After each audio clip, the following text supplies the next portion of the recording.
Hello, and thank you for joining us on the Tuesday edition of Journalist Hangout. I'm Ayodele Uzubakun. Today on the program, despite assurances by the federal government, fuel scarcity worsens in Lagos and Abuja. And later on the show, 12 killed in bandits and vigilantes clash in Plateau State as Niger State suspend mining in 3 local government areas over banditry. I'll be hanging out with Paul Dada and Asuko James. So if you're ready, let the hangout start now.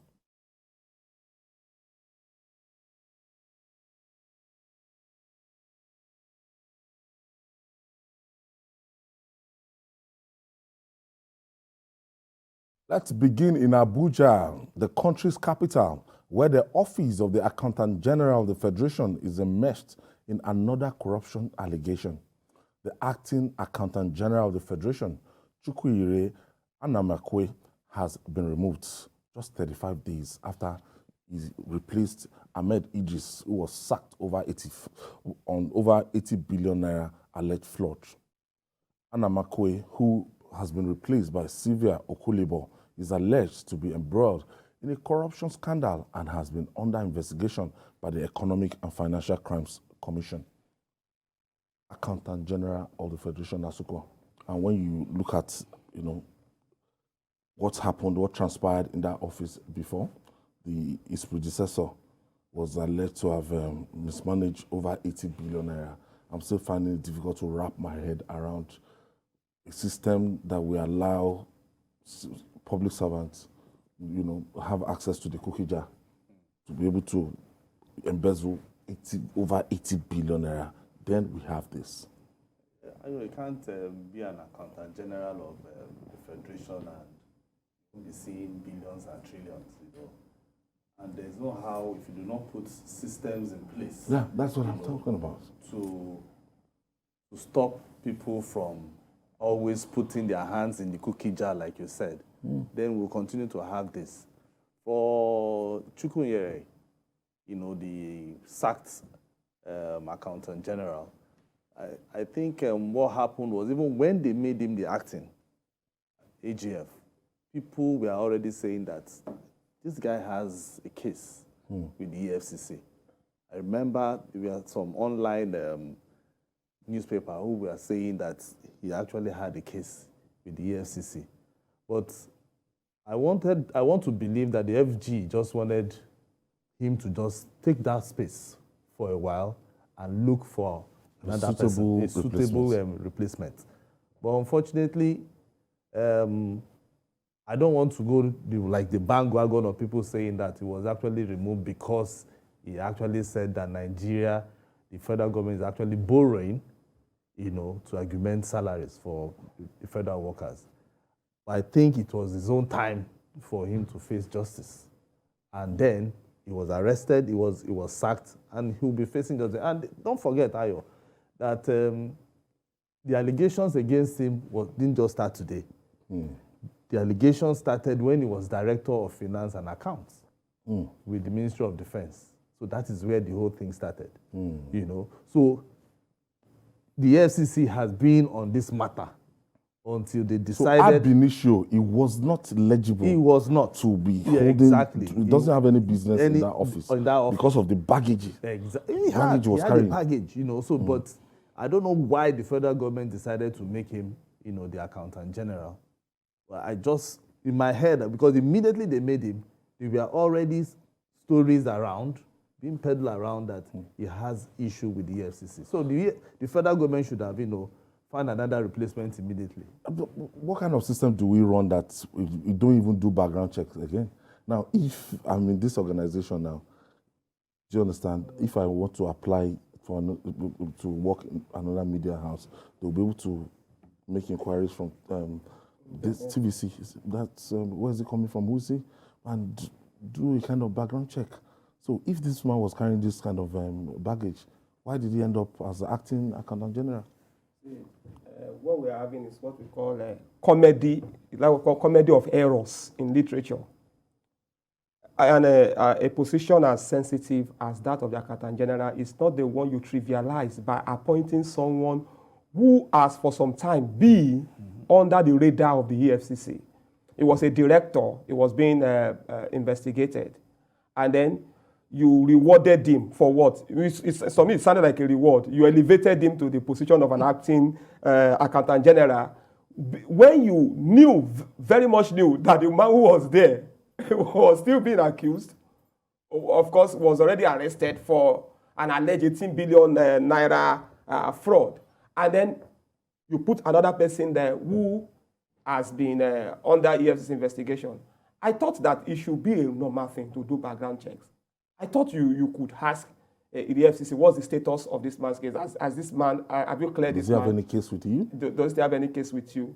Then again, how long does the EFCC even do investigation on people? You know, how long do they do investigation and conclude for a man who is in civil service? It's not a man who has run away or something.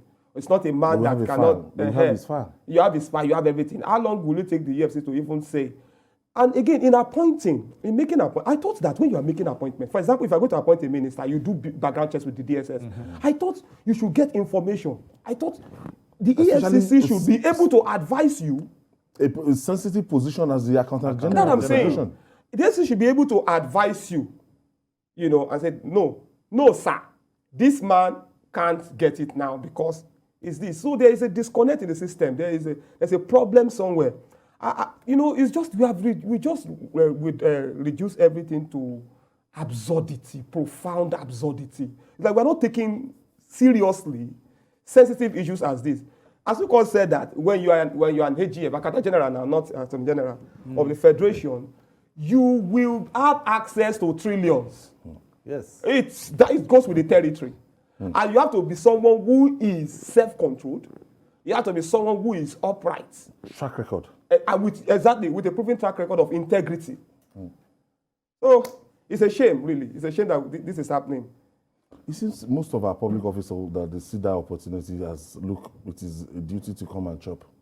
As in, I don't know, if you can rise to that position, and it is that time you choose to come and solve your name after working hard. Yeah, well, people don't even start thinking about their name anymore. They believe that since we have weak justice system, all they need to do is to steal more. Somebody once told me, the person is not in Nigeria, he once told me that what people are doing now, it is still very well, and then the next thing they do is, they know by the time they are caught, they'll just take 1% of what they are stolen. Okay, Asuko, how much do you need to be comfortable? Ayo, I am comfortable. What do you need? 80 billion naira. No, see, the people who are stealing, they don't think the way that you and I are thinking, because they want the whole world to themselves.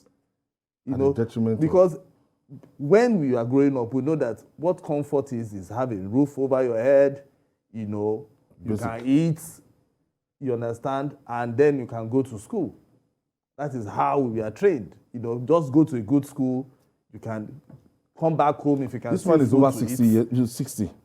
But so what does it intend to do with the money? If you go to Abuja, people steal billions of naira. I think knowing that by the time they go to court, they will be able to get the best stance that will be able to take care of their. The worst that they can do is they will keep dragging that matter till their kingdom come. The worst, that is it. So they already know. If you steal like 4 trillion, you know that 4 trillion. Okay, look at this man that is taking like 80 billion. I think there's a collapse of our values. You know, Ayo, somebody that they allege that he took 80 billion. If he's going to court today, I can tell you that the stands that will be around him, he will afford all the stands. The best of the best. So the judiciary is also part of the problem. We need a situation whereby when people are caught to have stolen our commonwealth, they should be locked in jail and the key thrown into the River Niger.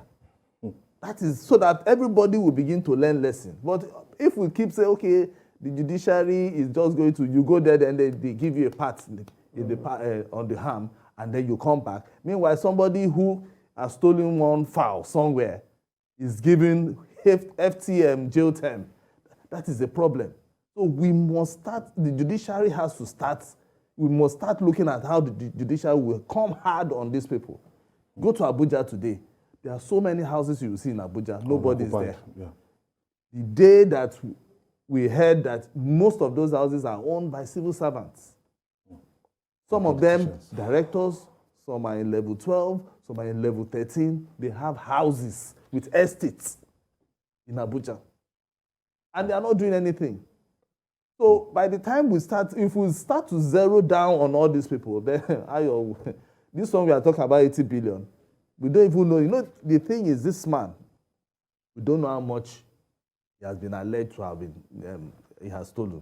We just have to fold our hands and wait until EFCC will take the matter to court. Yes. You know, so that is when. But now they just removed him based on allegation of corruption. So we just have to stick with what we already know. All right.